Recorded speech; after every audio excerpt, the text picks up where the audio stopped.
नमस्कार, बहुत स्वागत है आप सभी का न्यूज़ वन इंडिया में और मैं हूं आपके साथ जो है। चलिए शुरुआत करेंगे इस वक्त की तमाम बड़ी और अहम खबरों की, जहां उत्तर प्रदेश में डेंगू के मामले बढ़ रहे हैं। इस वक्त की बड़ी अपडेट, जहां डेंगू को लेकर बढ़ाई गई सतर्कता। डेंगू मरीजों की संख्या 2000 तक पहुंची है। स्वास्थ्य विभाग हालात पर निगरानी रख रही है, तो वहीं सभी अस्पतालों में डेंगू वार्ड बनाने के निर्देश भी जारी कर दिए गए। बड़ी अपडेट आप तक पहुंचा रहे हैं, जहां आपको बता दें कि उत्तर प्रदेश में डेंगू के मामले लगातार बढ़ते जा रहे हैं, जिसको लेकर स्वास्थ्य विभाग अलर्ट मोड पर है और विभाग की तरफ से निगरानी रखी जा रही है। हालातों पर सभी अस्पतालों में डेंगू वार्ड बनाने के निर्देश भी जारी कर दिए गए। यूपी में अब डेंगू के जो मामले हैं वो लगातार बढ़ते जा रहे हैं, जिसको लेकर स्वास्थ्य विभाग भी अलर्ट मोड पे नजर आ रही। डेंगू को लेकर सतर्कता बढ़ा दी गई है और साथ ही आपको बताते चले स्वास्थ्य विभाग भी अलर्ट मोड पर है और मरीजों की जो संख्या है वो 2000 तक पहुंच चुकी है अब तक।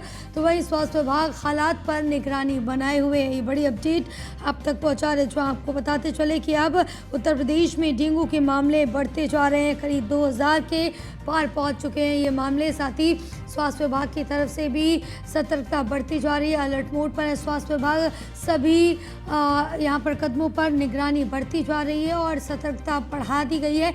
डेंगू को लेकर फिलहाल जो मरीजों की संख्या है वो 2000 तक पहुंच गई।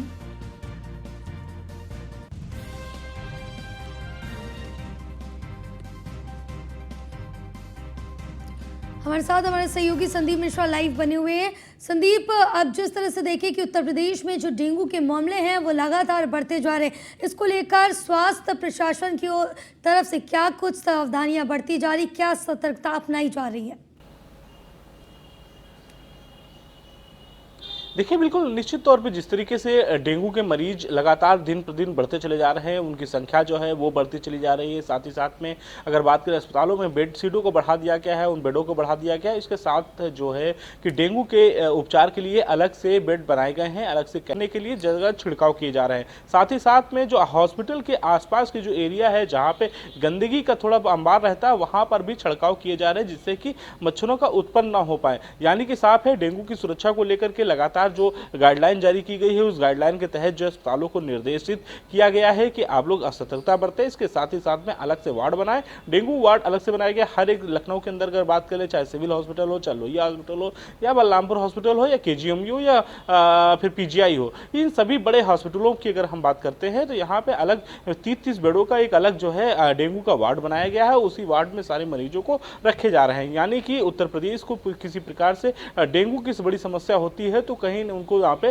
शिफ्ट किया जा सकता है। ऐसे में जो डेंगू के मरीज आ रहे हैं, तो सबसे पहली अगर बात की जाए तो वो उपचार में ही, दवाई के उपचार में ही ठीक होते नजर आ रहे हैं। लेकिन फिर भी सावधानी बरतने की बात है। इसको लेकर के गाइडलाइन जारी की गई है विभाग की तरफ से और उसके साथ ही साथ बचाव कार्य को भी तेजी ला दी गई है। यानी कि जगह जगह छिड़काव किए जा रहे हैं, मच्छरों को उत्पन्न न होने दिए जाए, उसके लिए फॉगिंग भी कराई जा रही है। तो निश्चित तौर पर नगर निगम की टीम और देखा जाए तो हॉस्पिटल की टीम, सभी को मिल करके संयुक्त काम करने के निर्देशित किया गया है। जी बिल्कुल है, लेकिन इस बीच अगर हम जानें कि स्वास्थ्य विभाग की तरफ से कि और क्या कुछ यहाँ पर जो सुविधाएं वो दी जा रही, क्योंकि आप यहाँ पे जो अपडेट निकल के आया कि 2000 तक मरीजों की संख्या पहुँच गई, तो क्या अस्पताल वगैरह में जो बेडों की संख्या उनको भी बढ़ाया जा रहा है? देखिए, बिल्कुल निश्चित तौर पे जिस तरीके से उत्तर प्रदेश के मुख्यमंत्री योगी आदित्यनाथ ने डेंगू को लेकर के निर्देशित किया था, इसके साथ साथ स्वास्थ्य मंत्री ने भी सभी विभाग के जो सीएमओ हैं उनको निर्देशित किया गया था कि अगर संख्या बढ़ती है, मरीज बढ़ते हैं, उनके पास मरीजों की संख्या तादाद बढ़ती है, तो अलग से जो वार्ड बनाया गया है उस वार्ड में अलग से जो है बेड को शिफ्ट किया जाएगा।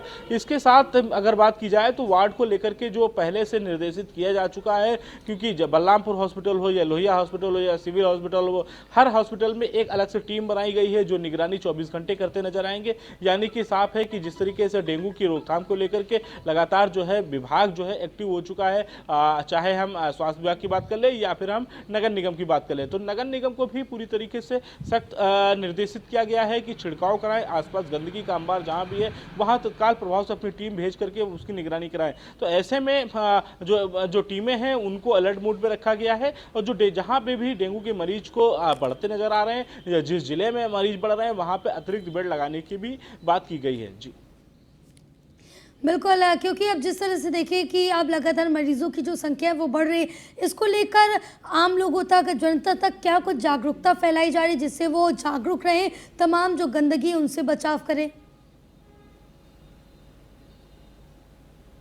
देखिए, सबसे बड़ी बात यह है कि अगर डेंगू की अगर बात की जाए तो डेंगू को लेकर के जो निर्देश दिए जा चुके हैं, पहले से निर्देशित किया गया है कि किसी भी जगह पे अगर गंदगी का अंबार होता है, वहाँ पर नगर निगम की टीम फौरन वहाँ पे पहुँचेगी, वहाँ पे छिड़काव कराएगी, इसके साथ ही साथ में वहाँ की व्यवस्था को पूरी तरीके से देखेगी। अधिकारियों की अगर बात की जाए तो अधिकारियों ने पहले से ही अपनी अपनी जो वार्ड हैं उन वार्डों को पूरी तरीके से कर्मचारियों को अलर्ट पर रखा गया था। और साथ अगर हम अगर बात करें हॉस्पिटल की, अगर बात कर लें हॉस्पिटल में अगर मरीजों की संख्या बढ़ रही है, जिस तरीके से देखा जा रहा है कि उत्तर प्रदेश में अब तक 2000 मरीज हो चुके हैं डेंगू के, उसको लेकर के पहले से गाइडलाइन जारी की जा चुकी है। लेकिन कहीं ना कहीं डॉक्टरों का भी जो है ये भी देखा गया है कि समय पे नहीं पहुंचते हैं या समय पे उनको उपचार नहीं मिल पाता है डेंगू मरीज को लेकर के। लेकिन इसको लेकर के भी जब निरीक्षण किए गए थे, अभी कुछ दिन पहले ही जब सभी हॉस्पिटल के निरीक्षण किए गए थे, तो वहां पर भी ऐसे ही निर्देश जारी किए गए थे। एक अलग से टीम को गठित किया गया था कि वो डॉक्टर जो पैनल की लिस्ट होगी पूरी, वो वहां पे मौके पे जाएंगे और लगातार मॉनिटरिंग करते रहेंगे। सभी की 8-8 घंटे की ड्यूटी लगाई गई, शिफ्टिंग वाइज जो कराया गया है कि डेंगू के मरीज के लिए स्पेशल रूप से जो है उनका ट्रीटमेंट किया जाए, यानी कि अलग से अतिरिक्त उनका वार्ड बनाया गया है। अतिरिक्त वार्ड की जगह पे अगर मरीज बढ़ते हैं तो वहां पे अलग बेड लगाए जाते हैं। इसके साथ डॉक्टरों का जो पैनल है वो भी तैयार है, यानी कि जो व्यवस्थाएं पूरी तरह से दुरुस्त कर ली गई। फिलहाल तमाम जानकारी साझा करने के लिए बहुत शुक्रिया आपका।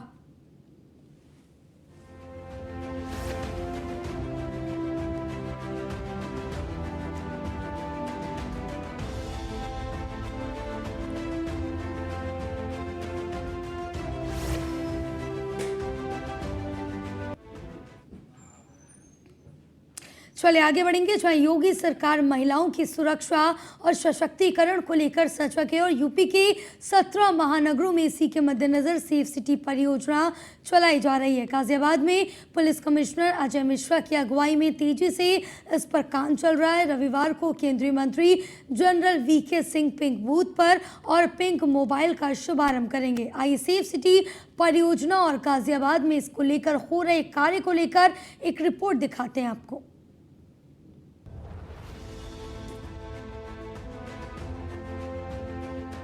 रविवार को गाजियाबाद में मिशन शक्ति नारी सुरक्षा, नारी सम्मान, नारी स्वावलंबन के माध्यम से पिंक बूथ और पिंक मोबाइल का शुभारंभ कार्यक्रम आयोजित किया जा रहा है।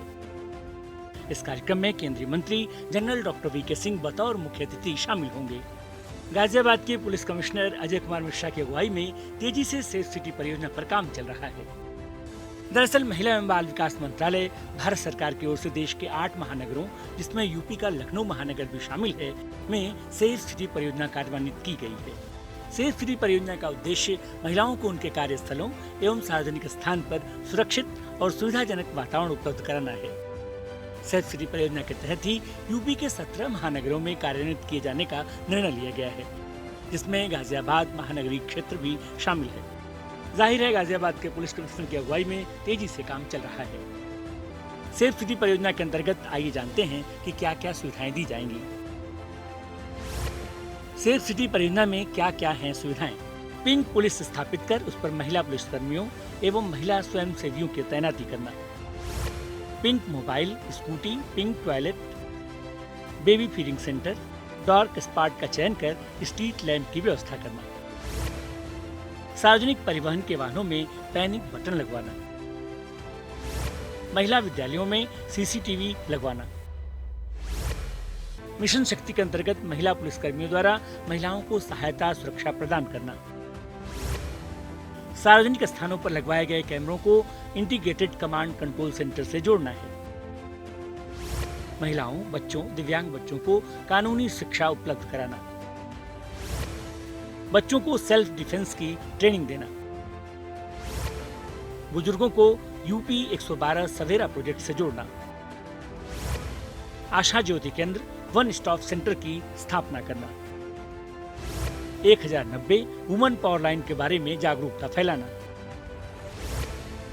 इसी संबंध में गाजियाबाद में पिछले साल पुलिस पिंक बूथ पेट्रोलिंग के 89 जगह चिन्हित किए गए। वहीं 23 पिंक टॉयलेट बनाए जाने का लक्ष्य रखा गया था।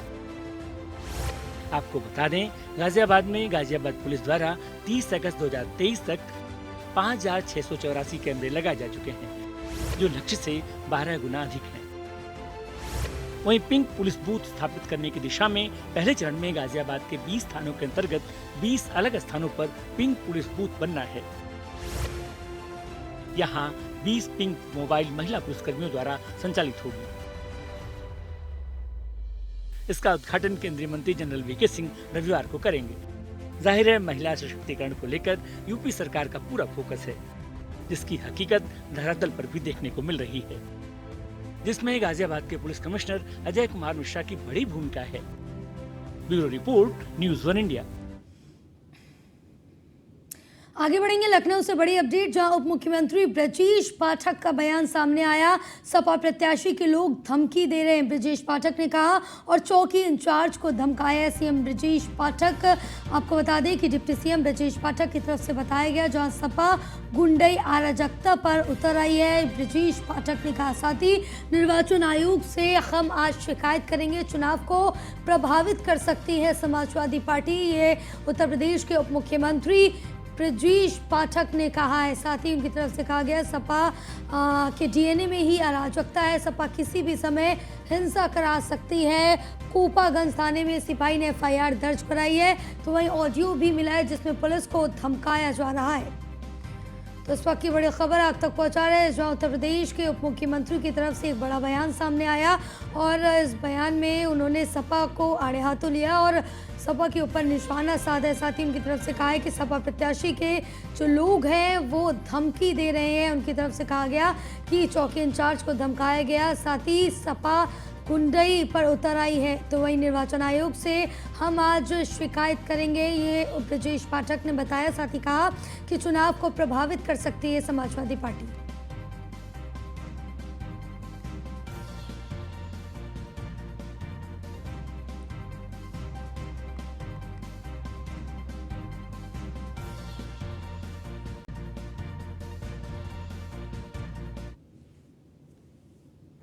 चुनाव को अपने सिस्टम से निकलता देख करके, हार सुनिश्चित मान करके, तो मैं निर्वाचन आयोग से मांग करता हूं कि पूरी निष्पक्षता के साथ चुनाव हो और हर स्थिति में, किसी भी स्थिति में गुंडों को वहां घुसने न दिया जाए। जो अराजक तत्व है उनको पाबंद किया जाए, उनको जिले से बाहर किया जाए और बाहरी गुंडों को तत्काल घोषित से बाहर किया जाए।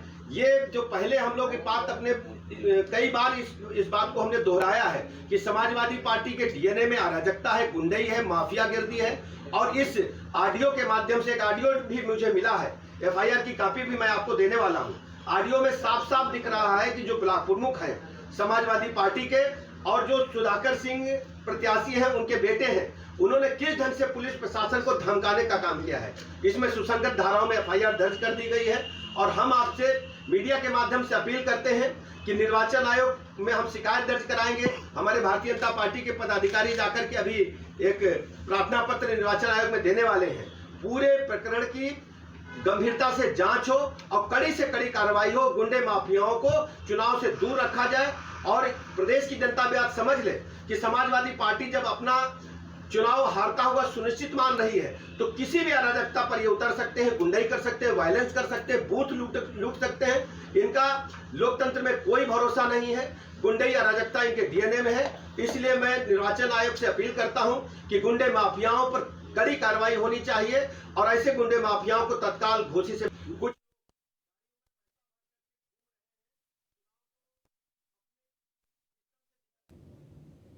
तो बीजेपी प्रदेश अल्पसंख्यक मोर्चा के अध्यक्ष कुंवर बसत अली का बयान सामने आया। न्यूज़ 1 इंडिया पे कुंवर बसत अली का बयान आया और इस बार का चुनाव खुशी के विकास का चुनाव है। बासत ने कहा, इस चुनाव से न सरकार बननी है न सरकार गिरनी है। तो वहीं सपा ने हमेशा मुस्लिमों को वोट बैंक के तौर पर यूज़ किया। ये बासत का बयान सामने आया। इस वक्त की बड़ी अपडेट आप तक पहुंचा रहे हैं, जो आपको बताते चले कि एक बार फिर से घोसी उपचुनाव को लेकर बड़ा निशाना साधा है। तो वहीं आपको बता दें, बीजेपी प्रदेश अल्पसंख्यक मोर्चा के अध्यक्ष कुंवर बासित अली का ये बयान सामने आया। जहां न्यूज़ वन इंडिया पे कुंवर बासित अली का ये बयान सामने आया। इस बार का चुनाव घोसी के विकास का चुनाव है। इस चुनाव से न सरकार बननी है न सरकार गिरनी है। सपा ने हमेशा मुस्लिमों को वोट बैंक के तौर पर यूज किया।